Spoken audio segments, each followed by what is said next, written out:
Hello అందరూ ఎలా ఉన్నారు? నేనైతే చాలా బాగున్నానండి. Welcome to my channel. చాలా రోజుల తర్వాత ఒక కొత్త రెసిపీతో అయితే మీ ముందుకు వచ్చాను.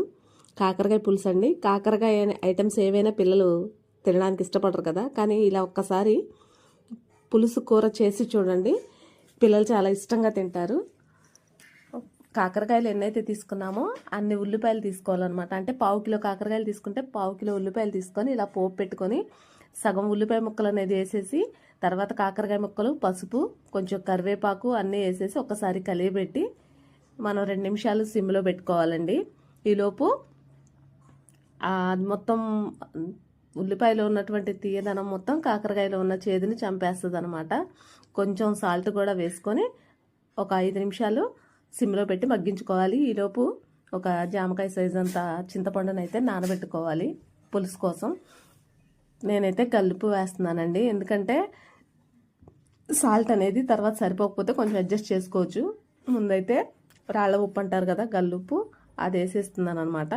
కొంచెం వేగిన తర్వాత మిగతా ఉల్లిపాయ ముక్కలు కూడా వేసేసి, ఉల్లిపాయ ముక్కలు వేసిన తర్వాత అస్సలు కలిగి పెట్టొద్దండి. దాని మీద లైట్గా ఒక పించ్ ఆఫ్ సాల్ట్ అనేది వేసేసి మూత పెట్టేయండి. 2 నిమిషాల్లో మొత్తం మగ్గిపోతుంది అనమాట.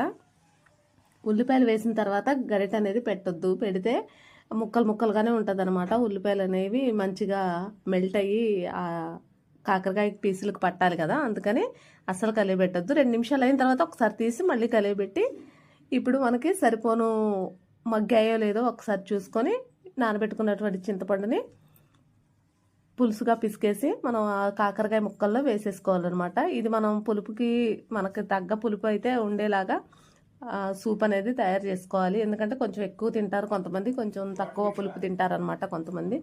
కాబట్టి ఆ క్వాంటిటీ అనేది మనం చూసుకొని ఆ వాటర్ అనేది యాడ్ చేసుకోవాలి. కొంచెం పులుపు ఎక్కువ ఉంటుంది అనిపిస్తే ఇంకొంచెం వాటర్ యాడ్ చేసుకొని ఉప్పు కారం సరిపడినంత వేసుకొని ఒకసారి కలియబెట్టి సిమ్లో పెట్టేసేయండి. చాలా సింపుల్గా అయిపోతుంది. అలాగే అసలు కొంచెం కూడా చేదనేదే అనిపించదు. మా చిన్నోడైతే అస్సలు తినడండి కాకరకాయ, అందుకని నేను వాడి కోసం అయితే ఇలా చేస్తానన్నమాట. ఇలా పులుసు కూరలు చేసినప్పుడు అల్యూమినియం గిన్నెలు అయితే ఉంచకండి, ఎందుకంటే ఓవర్ నైట్ ఒకవేళ ఉండాల్సి వస్తే అది మొత్తం రంధ్రాలు పడిపోతుంది అనమాట. అందుకని నేను వెంటనే స్టీల్ గిన్నెలోకి షిఫ్ట్ చేసేస్తాను. చూడండి, వేడి వేడి రైస్లో కాకరకాయ పులుసు వేసేసి మా చిన్నోడికి అయితే పెడుతున్నా. వాడు తిని ఎలా ఉందో చెప్తాడు మీకు, ఎందుకంటే నచ్చకపోతే అస్సలు ఒప్పుకోడండి వాడు. నచ్చలేదని మొహమాట లేకుండా చెప్పేస్తాడు. వీడియో అయినా రియల్గా అయినా సరే నచ్చకపోతే నచ్చలేదని చెప్పేస్తాడు. బాగుందట, బాగా చేసావు మమ్మీ అంటున్నాడు. స్పీడ్గా తింటున్నాడు కావాలని. చూడండి, టీవీ చూస్తూ. వీడియో నచ్చితే ఒక లైక్ అయితే ఇచ్చేసాను friends. Thank you for watching.